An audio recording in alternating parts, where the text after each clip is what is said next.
Nah, ini sudah pernah disinggung ya mengenai prinsip penilaian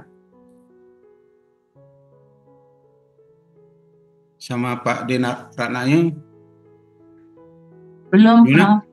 Belum. Belum, Bro, belum. Belum ya. Belum, Nah, baru ini kelas Senin dan Baru sampai tujuan. tujuan, Bro. Baru sampai tujuan. tujuan ya. Ya. Ya, ya.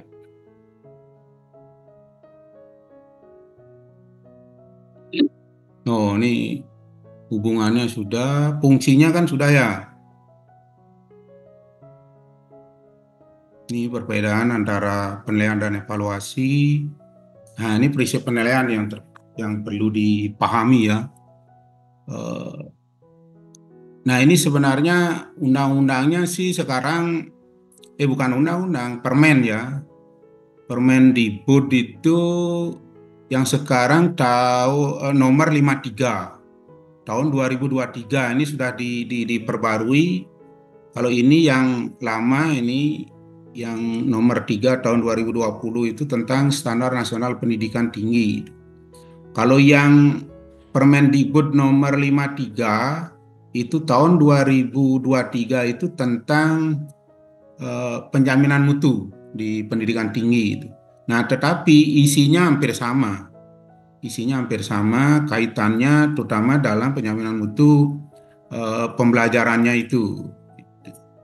Ya, tetap itu kaitannya Tridharma perguruan tinggi karena kita kalau di pendidikan tinggi. Kalau yang di satuan pendidikan itu masih sama memakai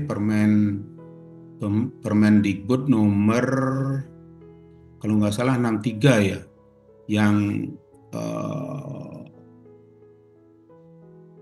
yang berisi lampiran-lampiran itu.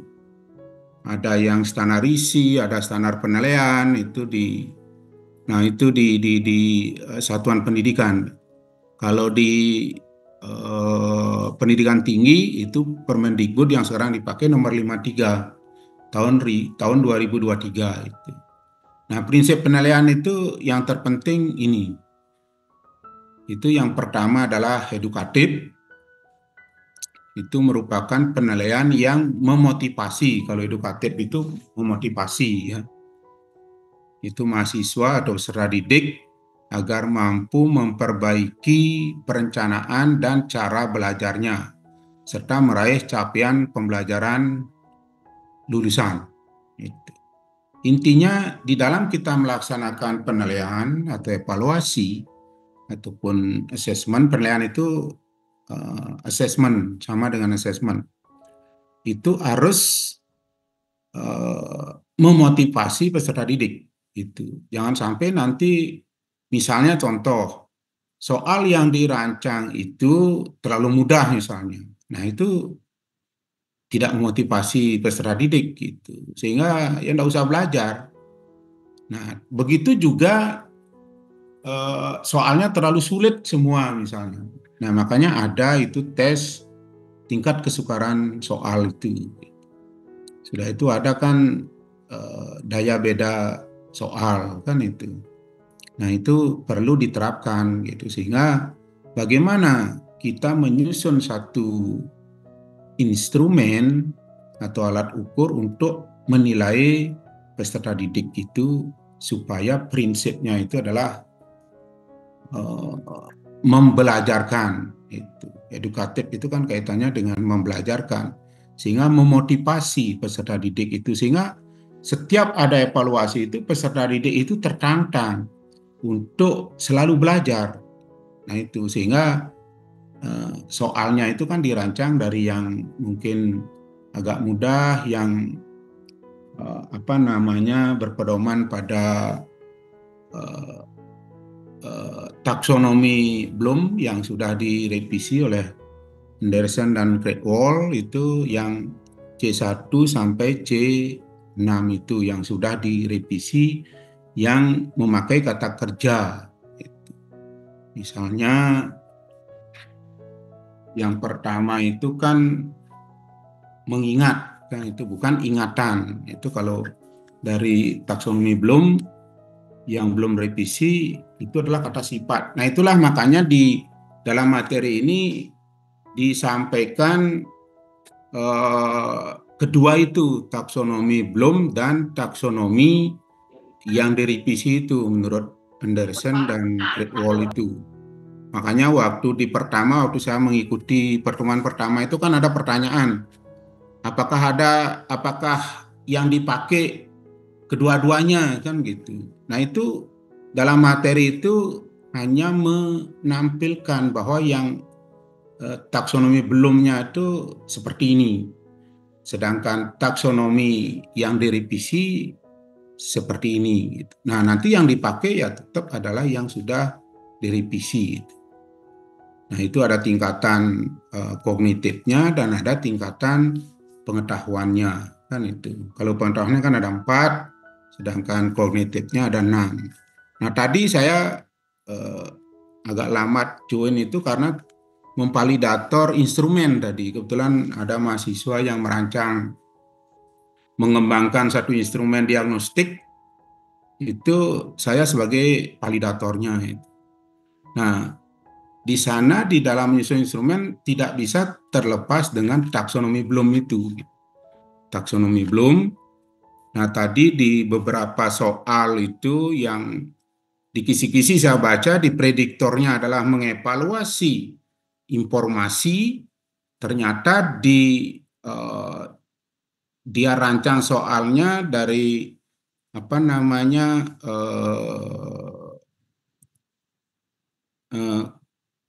tingkat pengetahuannya atau kognitifnya dia pakai C4 gitu.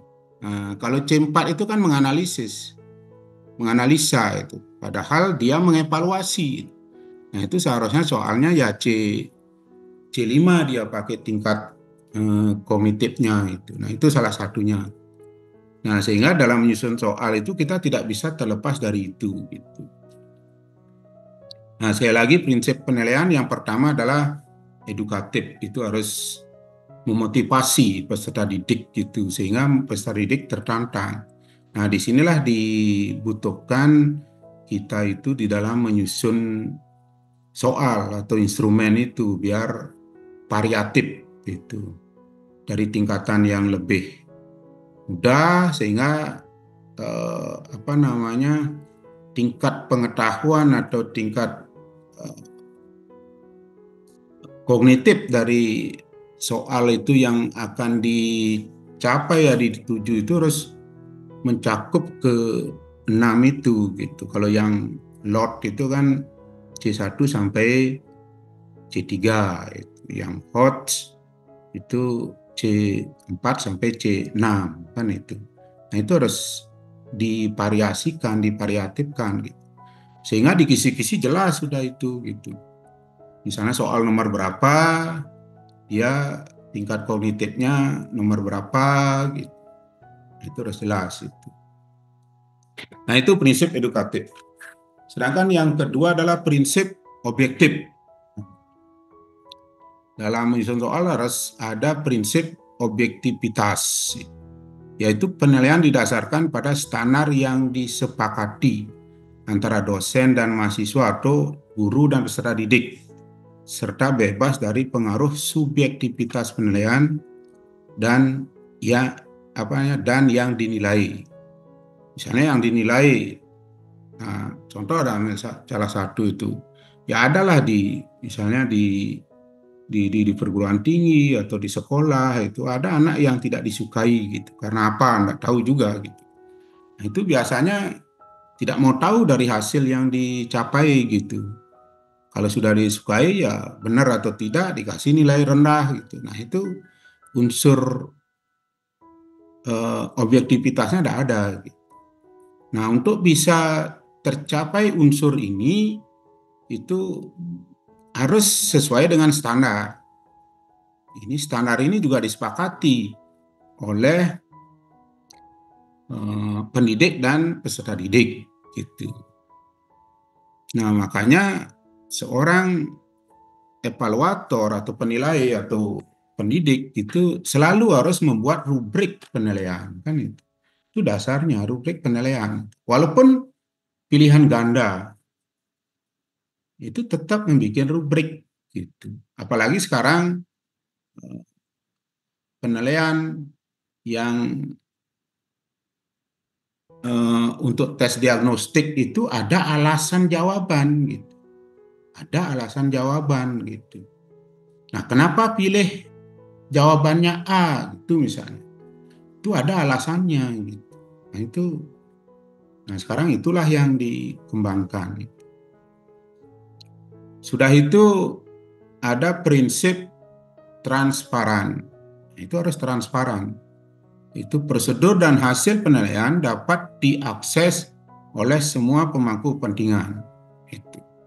Termasuk peserta didik, makanya itu disepakati bersama, kan itu disepakati bersama. Itu mengenai prosedurnya, sudah itu pelaksanaannya dan lain-lain itu harus transparan. Itu bisa diakses dan bahkan hasilnya itu bisa diakses. Tetapi jangan soalnya bisa diakses atau instrumennya. Nah, itu bukan transparan namanya itu. Itu sama dengan menjerumuskan peserta didik itu. Sehingga dia tidak perlu belajar. Tinggal pelajari soalnya aja udah. Nah, itu. Nah, itu prinsip yang ketiga. Sudah itu prinsip yang berikutnya adalah otentik.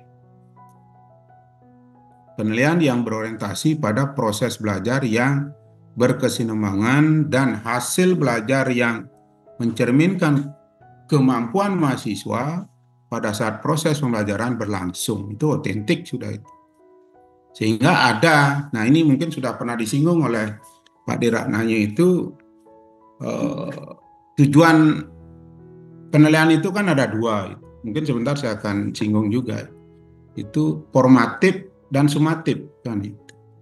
Nah, dalam mencapai tujuan itu ada tekniknya dalam penilaian itu. Tekniknya itu ya assessment of learning. Assessment of learning itu adalah penilaian setelah berakhir pembelajaran. Sudah itu ada assessment as learning. Sudah itu ada assessment for learning. Nah itu. Nah itulah salah satu mencakup di dalam pelaksanaan itu prinsip otentik. Itu pembelajaran atau penilaian saat proses pembelajaran berlangsung. Itu secara otentik. Itu prinsip otentik sudah itu. Itu adalah assessment as learning dan assessment for learning. Itu. Nah itu bedanya apa? Nah sebentar saya akan sampaikan itu, antara assessment for learning dan assessment as learning. Itu sama-sama sama dengan tujuan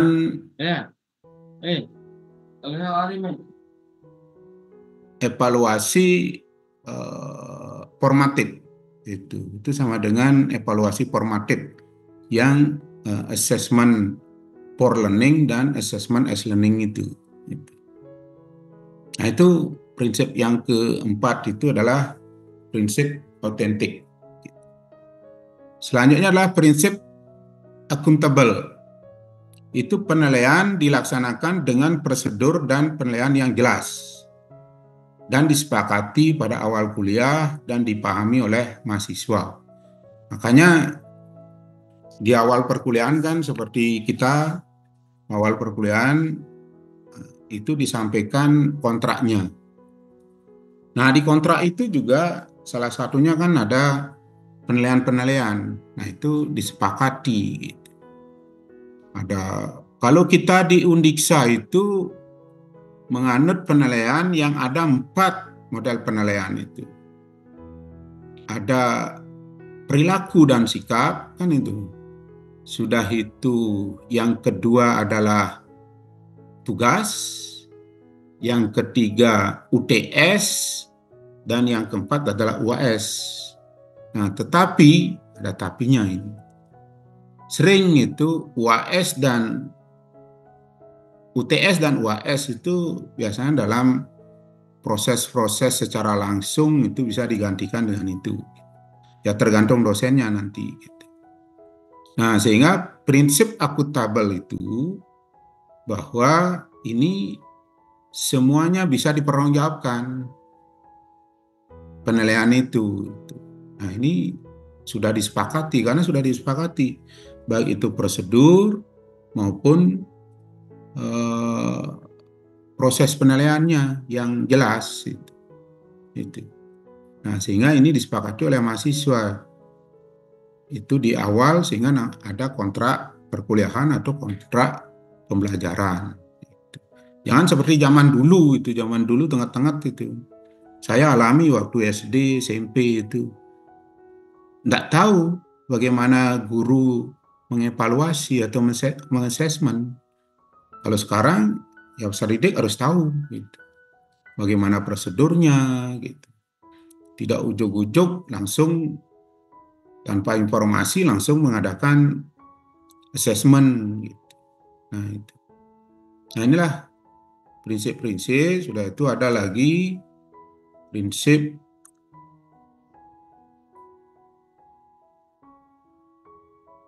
nah ini yang berikutnya adalah sahih. Sahih itu adalah didasarkan pada data yang mencerminkan kemampuan yang diukur. Makanya di dalam kita menyusun instrumen itu kan ada validitas. Ya ini validitas, valid itu harus sahih. Itu sahih itu adalah mencerminkan kemampuan yang diukur. Apa yang diukur? Nah, itu yang harus instrumennya, sudah itu hasilnya itu mencerminkan sesuai dengan yang diukur. Itu sahih sudah itu. Sudah itu tidak, yang berikutnya adalah adil.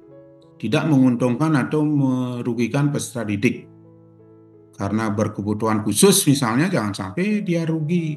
Harus disediakan gitu. Nah, makanya dengan pendidikan inklusif itu harus melaksanakan pembelajaran yang diferensial, itu, yang berbeda-beda.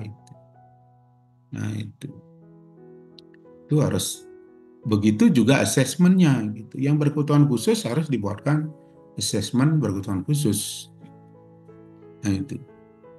Sudah itu serta membedakan latar belakang agama, suku, budaya dan sebagainya. Itu semua harus terakomodir gitu, jangan sampai dirugikan. Nah, itu prinsip keadilan. Sudah itu terbuka. Nah, terbuka ini kan sama dengan yang tadi itu. Akuntabel itu salah satunya juga, sudah itu transparan kan itu. Prosedur penilaian, kriteria penilaian dan dasar pengambilan keputusan dapat diketahui oleh pihak yang berkepentingan. Ini sama seperti tadi transparan itu. Artinya kriteria penilaiannya. Nah, makanya itu dibikin rubrik. Dalam rubrik udah jelas. Misalnya skor 1 apa yang harus dilakukan, skor 2, skor 3 itu. Nah, itu harus tercermin di sana. Selanjutnya sistematis. Dilakukan secara berencana dan bertahap dengan mengikuti langkah-langkah baku. Nah, dalam kita melaksanakan penilaian itu kan ada perencanaan, ada pelaksanaan, dan akhir. Nah, itu harus dirancang. Dalam perencanaan apa yang direncanakan? Itu. Ya salah satunya menyusun instrumen.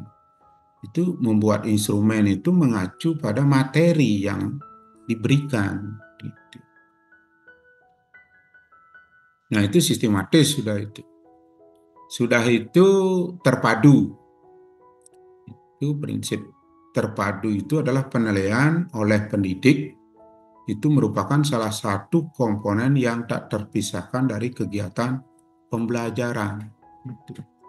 Dalam kita melaksanakan penilaian itu itu menjadi satu kesatuan di dalam proses pembelajaran. Makanya ada menjadi guru yang profesional atau pendidik yang profesional itu ada 3 hal yang harus dilakukan. Itu yang pertama adalah mampu merencanakan pembelajaran, yang kedua adalah melaksanakan pembelajaran, yang ketiga adalah menilai pembelajaran. Itu. Sehingga kan makanya ada penilaian pembelajaran. Sehingga seorang pendidik harus bisa menilai, tidak hanya merencanakan pembelajaran dan melaksanakan, juga harus bisa menilai. Nah, itu terpadu. Sudah itu menyeluruh dan berkesinambungan, mencakup semua aspek kompetensi dengan menggunakan berbagai teknik penilaian yang sesuai. Nah, ini mencakup semua aspek kompetensi. Kompetensi itu kan dari, kalau di dalam pembelajaran itu yang sudah sesuai dengan taksonomi Bloom juga, itu ada 3 ranah kompetensi yang harus dimiliki oleh peserta didik itu, yaitu ada ranah sikap, ada pengetahuan, dan keterampilan. Nah, itu yang harus ketiga aspek itu di dalam penilaian itu tercakup semua di dalam penilaian, termasuk sikap apa sudah itu, pengetahuannya, bagaimana mengassessmentnya, termasuk keterampilannya. Makanya ada jenis-jenis penilaian itu kan itu.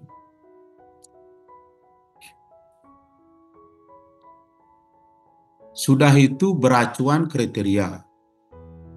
Nah, ini didasarkan pada ukuran pencapaian kompetensi yang ditetapkan. Itu.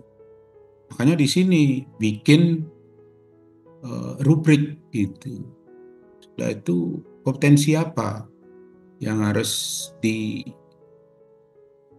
dicapai oleh peserta didik, kriterianya gimana. Nah, sehingga kriteria kan ada, misalnya penilaian kalau di kami di Undiksa, nah kita nanti yang pakai ada 2 itu, pakai PAP dan PAN itu, penilaian acuan patokan dan penilaian acuan normatif itu.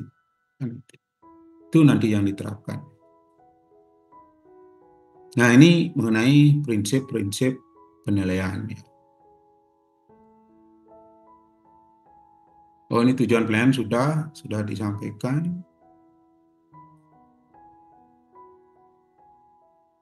Nah, ini secara umum itu sudah disampaikan oleh Pak Gede.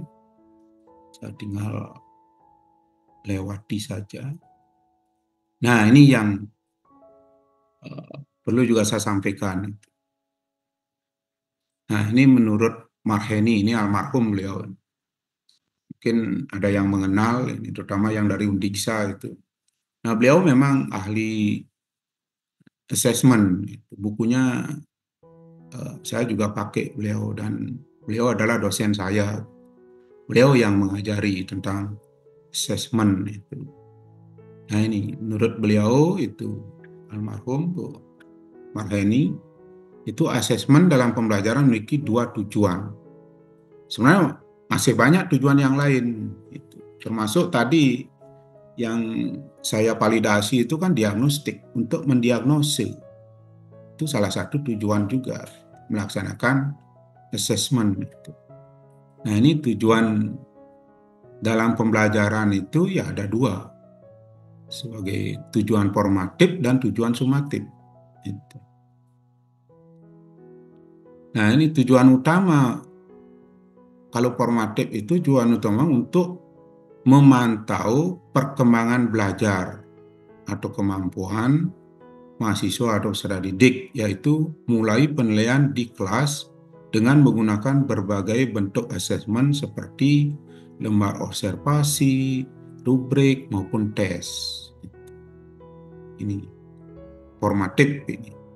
Nah, inilah formatif, inilah yang tekniknya dengan assessment as learning dan assessment for learning.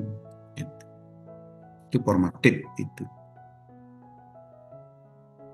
Nah, sehingga tujuan dari assessment formatif itu adalah memberi balikan atau feedback untuk meningkatkan pencapaian kompetensi.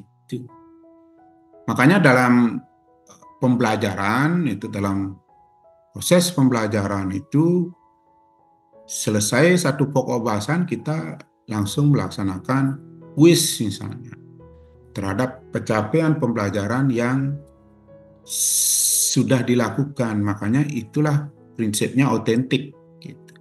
Saat pembelajaran berlangsung itu ya tujuannya adalah untuk memberikan feedback. Itu formatif. Kalau sedangkan sumatif itu tujuannya untuk menentukan pencapaian mahasiswa atau peserta didik untuk memberi nilai mahasiswa yang telah mengikuti serangkaian pembelajaran. Itu sumatif itu. Misalnya di akhir satu semester gitu misalnya, atau pertengahan semester itu bisa dilaksanakan. Nah, sehingga namanya UTS kalau pertengahan semester itu. Sedangkan pada akhir semester UAS itu. Nah, itulah sama dengan sumatif. Karena beberapa pokok bahasan itu yang di assessment. Nah, fungsi utama dari assessment sumatif itu adalah menyimpulkan pembelajaran mahasiswa pada akhir periode pembelajaran. Pada akhir, itu nanti terakhir sudah, pada saat satu semester, apakah dia mencapai enggak kompetensi yang menjadi tujuan di dalam pembelajaran itu. Nanti dalam bentuk nilai dah dia. Hanya nilai A, B, A min, B plus, B atau B min dan sebagainya. Itu nanti pada akhirnya dievaluasi apakah dia lulus atau tidak. Itu kan evaluasi itu kan keputusan. Sampai pada keputusan. Kalau penilaian itu hanya memberikan angka atau skor. Nah, begitu juga formatif memberikan tujuan, itu hasil penilaian kelas harus dimanfaatkan untuk mengetahui kelemahan dan kekuatan peserta didik atau mahasiswa dalam menyerap materi kuliah. Itu formatif sudah. Itu tujuan formatif juga. Sudah itu kompetensi dari mahasiswa yang sudah dikuasai oleh mahasiswa diberi penguatan, sedangkan yang belum dikuasai harus diperbaiki ataupun diulang. Makanya ada remedia, misalnya pada kuis yang pertama misalnya ya bisa ditutupi oleh kuis yang kedua, itu misalnya. Itu formatif sudah itu dilakukan. Intinya itu selama proses pembelajaran itu dilakukan formatif, itu tujuannya adalah untuk itu kompetensi dari materi yang sudah dikuasai oleh mahasiswa itu tujuannya untuk diberikan penguatan. Kalau sudah dikuasai diberikan penguatan. Kalau yang belum, nah itu diperbaiki. Itu bagaimana supaya peserta didik itu menguasai kompetensi yang diajarkan. Kalau sumatif, itu tujuan berikutnya adalah bersifat mengukur tingkat kemampuan yang dapat dipakai oleh setiap mahasiswa. Ini. Itu untuk mengukur tingkat kemampuan yang dicapai, bukan dipakai salah, oleh setiap mahasiswa. Itu mengukur seberapa kompetensi. Nah, itu sehingga ditampilkan dalam bentuk nilai dia. Misalnya nilai A yang saya bilang tadi atau amin. Nah, itu mencerminkan capaian, kemampuan oleh mahasiswa atau peserta didik. Nah, begitu juga asesmen sumatif digunakan sebagai evaluasi bagi mahasiswa, yaitu menentukan akhir dari suatu program atau mata kuliah yang diikuti oleh mahasiswa. Oleh karena itu, maka tes sumatif memiliki implikasi tindak lanjut. Itu. Misalnya, kalau di mahasiswa itu di akhir bisa sebagai tindak lanjut, apakah dia lulus atau tidak, kan gitu. Ada mata kuliah yang ditempuh itu. Begitu juga di satuan pendidikan. Gitu. Nah, itu tujuan dari asesmen, tujuan formatif dan tujuan sumatifnya. Nah, begitu juga dapat itu sebagai merupakan asesmen dalam proses pembelajaran yang digunakan untuk memberikan input secara langsung pada perkembangan penguasaan kompetensi mahasiswa. Nah, itu sebagai masukan, sebagai input dia, perkembangan kompetensi. Itu penguasaan kompetensi peserta didik. Gitu. Dari hasil-hasil kuis itu kita akan tahu bagaimana perkembangan penguasaan kompetensi itu. Itu tujuan formatifnya. Dan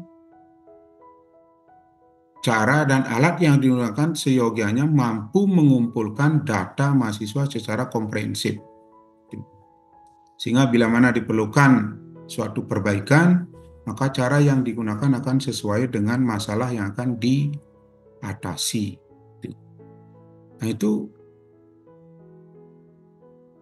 tujuan formatif itu cara dan alat yang digunakan, artinya instrumen yang digunakan atau ya soal itu harus mampu mengumpulkan data mahasiswa secara komprehensif, secara keseluruhan. Itu data apa yang akan seperti misalnya sikapnya, pengetahuan dan keterampilannya itu secara komprehensif dikumpulkan. Nah, kalau sumatif itu cara dan alat asesmen yang digunakan dalam asesmen sumatif umumnya yang dapat mengukur kompetensi mahasiswa secara luas dan cenderung standar. Oleh karena itu, instrumen sumatif perlu divalidasi terlebih dahulu. Makanya setiap membuat instrumen itu ada validasi isi, sudah itu konstruk, itu biasanya lebih ke sana.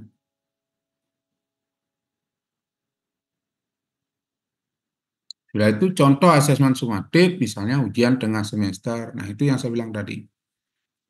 Ujian akhir semester atau ujian akhir maupun seleksi. Nah, inilah contoh-contoh asesmen sumatif. Nah, itu mengenai dua hal, itu berkaitan dengan prinsip asesmen dan tujuan asesmen dalam pembelajaran. Nah, sudah itu di dalam kita mengasesmen itu kaitannya memang penilaian proses dan hasil belajar, kan itu yang saya bilang tadi itu. Karena penilaian proses dan hasil belajar itu kaitannya adalah tujuan yang prosesnya itu adalah formatif, sedangkan yang hasil belajar itu di akhir adalah sumatif itu. Nah, tetapi hasil belajar di dalam satu proses pembelajaran itu itu salah satu juga sebagai tujuan formatif. Itu bisa sebagai formatif. Tapi kalau dari beberapa pokok bahasan itu sebagai tujuan sumatif, itu melaksanakan asesmen. Nah, sedangkan yang di-assess itu adalah proses dan hasil belajar. Nah, kalau penilaian proses pembelajaran, itu penilaian yang terjadi saat proses pembelajaran berlangsung. Penilaian proses pembelajaran merupakan penilaian yang bersifat reflektif. Nah, itu. Sudah itu bisa diagnostik dalam rangka mengoptimalkan proses pembelajaran. Selain itu, penilaian proses pembelajaran juga difungsikan untuk menentukan capaian pembelajaran. Nah, capaian pembelajaran ini kan dituangkan di dalam kontrak juga ada, sudah itu di RPS, kalau di satuan pendidikan di mana itu di modul sekarang namanya itu kalau Merdeka Belajar itu. Kalau K13 itu RPP ya. Gitu.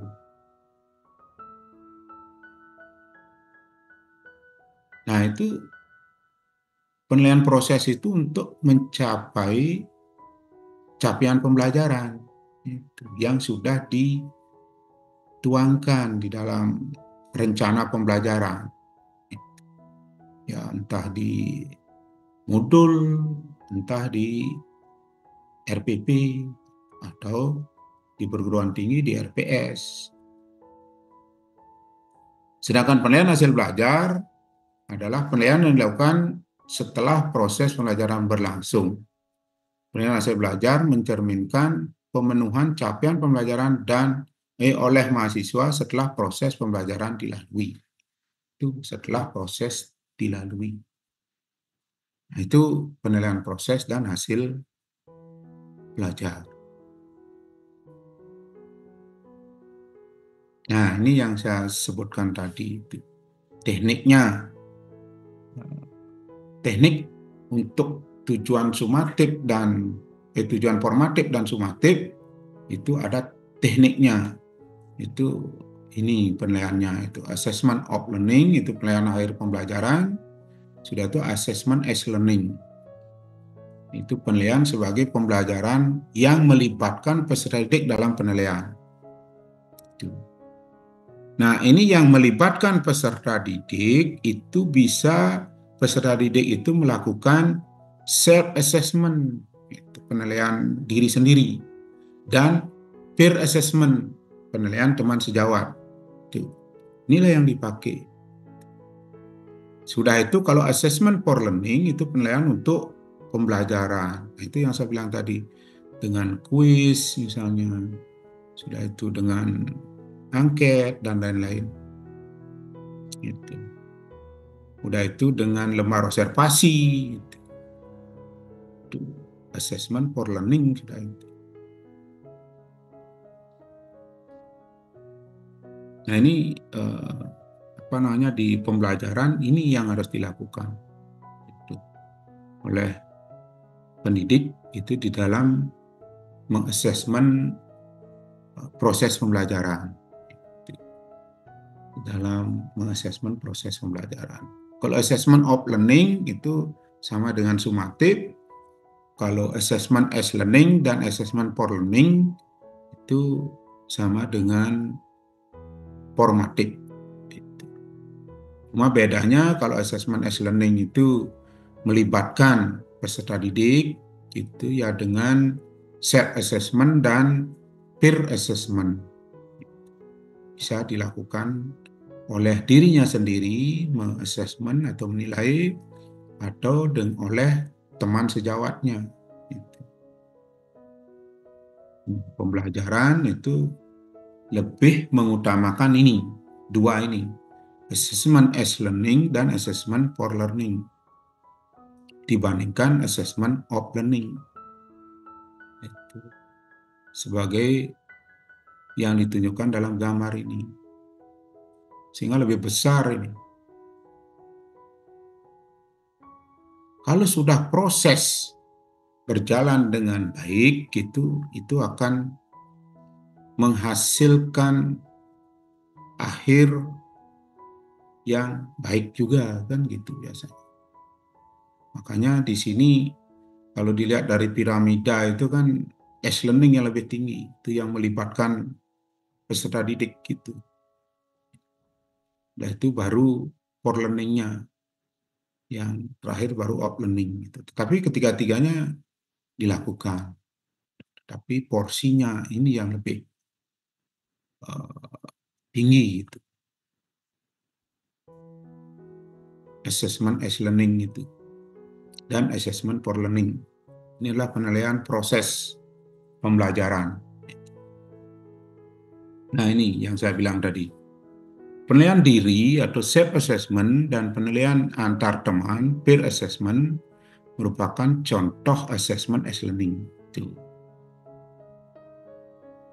Dalam assessment as learning, peserta didik juga dapat dilibatkan dalam merumuskan prosedur penilaian, kriteria, maupun rubrik untuk pedoman penilaian, sehingga mereka mengetahui dengan pasti apa yang harus dilakukan agar memperoleh capaian pembelajaran yang maksimal. Ini harus tahu dia kriterianya, prosedur penilaian, maupun rubrik. Gitu. Nah, sedangkan hasil belajar itu menurut Sudaryono, Gaguk, dan Wardani, ini dosen saya ini semuanya ini, itu perlu dibedakan antara prestasi belajar, achievement, dan hasil belajar, learning outcome. Kalau prestasi belajar hanya mengukur dua aspek, yaitu aspek kognitif dan aspek psikomotor. Itu prestasi belajar sudah. Karena tidak melibatkan psikologis peserta didik gitu. Nah, hasil belajar yang meliputi aspek pembentukan watak seseorang peserta didik, dengan demikian pengukuran tiga aspek utama hasil pendidikan, yaitu aspek kognitif, psikomotor, dan afektif. Ini yang komprehensif itu. Tidak hanya prestasi belajar aja yang mencakup aspek kognitif dan aspek psikomotor. Juga mencakup aspek afektifnya atau sikap dan perilakunya. Karena seorang pendidik itu kan mendidik dia, bukan hanya mengajar saja. Makanya kalau kita pahami bukunya siapa saya lupa itu, bahwa tugas seorang pendidik itu atau guru itu, nah itu ada tiga. Makanya guru itu, dosen dikatakan sebagai apa itu ya? Sebagai orang tua peserta didik gitu di sekolah, itu sebagai orang tua. Karena dia itu memiliki tiga tugas utama itu. Yang pertama kan tugas kependidikan, itu yang mengajar, melatih, dan mendidik gitu. Itu tugas seorang guru itu. Dia harus mengajar dan juga melatih. Yang melatih keterampilan, bermacam-macam keterampilan, termasuk melatih cara belajar kan itu. Bagaimana kita membelajarkan peserta didik. Sudah itu yang jelas adalah mendidik. Hanya di sana ada unsur penilaian sikap dan perilaku itu. Karena mendidik itu kan merubah perilaku peserta didik itu. Nah, itu merubah perilaku berarti merubah perilaku ke arah yang lebih baik kan.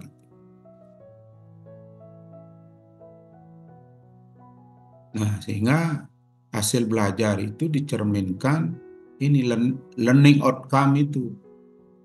Itu hasil belajar dicerminkan oleh ketiga aspek gitu. Sesuai dengan taksonomi Bloom itu. Kognitif, psikomotor, dan afektif.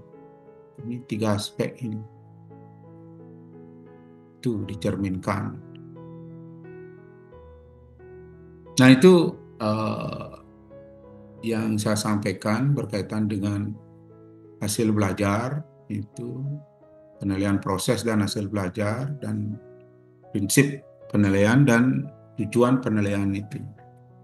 Udah itu bagaimana teknik pelaksanaannya. Nah, ini juga semua kan didukung oleh apa yang menjadi materi di dalam evaluasi dan asesmen pembelajaran ini. Sehingga ya kita juga dalam melaksanakan ini menyusun soal atau instrumen, menyusun soal, mengikuti tahapan-tahapan kaidah-kaidah di dalam menyusun instrumen. Sehingga di materi ini kan juga ada menyusun kisi-kisi instrumen. Sebelum menyusun instrumen, membuat kisi-kisi. Itu harus membuat kisi-kisi. Nah, di dalam membuat kisi-kisi, itu dasarnya adalah kita adalah membuat atau menyusun dulu definisi konseptual dan definisi operasional. Itu harus disusun,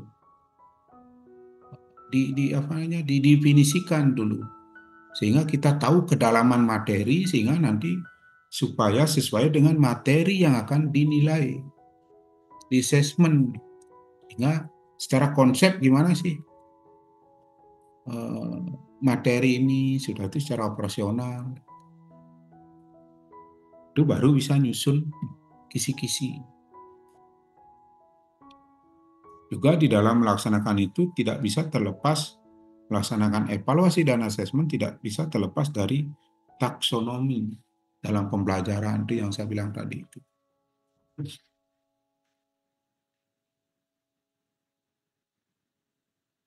Sudah itu kita juga harus tahu jenis-jenis asesmen atau penilaian kan itu. Kayaknya waktu di awal juga udah disinggung, itu ada penilaian portofolio, sudah itu berbasis kinerja kan itu, asesmen kinerja itu. Nah, kalau proyek juga termasuk kinerja, dia melaksanakan proyek.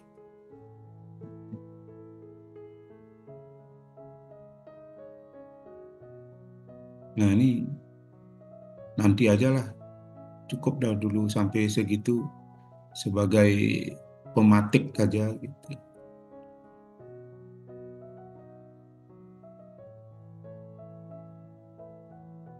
Nah, itu Bapak Ibu ya yang saya sampaikan. Kalau ada hal-hal yang perlu kita diskusikan, silakan. Kalau Ibu Budi, mungkin Bu Diani ada tambahan hal-hal yang terkait tentang evaluasi dan asesmen pembelajaran? Yang rasa udah lengkap itu ya, sama apa pemahamannya Pak Tanan. Ya. Nah, ini sudah ada banyak nih raise hand ini. Ada 1, 2, 3, 4. Ya, silakan. Yang pertama siapa ya yang angkat tangan ini? Pak Edwin, Bro. Pak Edwin ya? Ya, silakan.